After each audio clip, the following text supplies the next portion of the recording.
Okay, I'm trying another kind of random flavor that I don't feel like anybody talks about, but like they're affordable. And this is a roast beef one. It's been a really long time since I've had this, but the smell is so good. It's so hot though. I have some sourdough bread. And water. I just sounded like I smoke 6 packs a day. Okay, let's do it.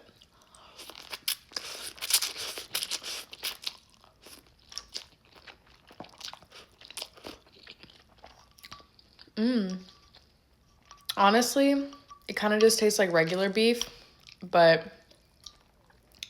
slightly different. Like this is beef's cousin or some shit, which makes sense because it's roast beef.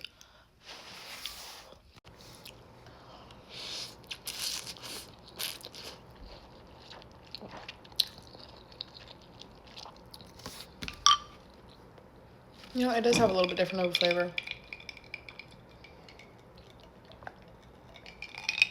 I feel like I need some spice though.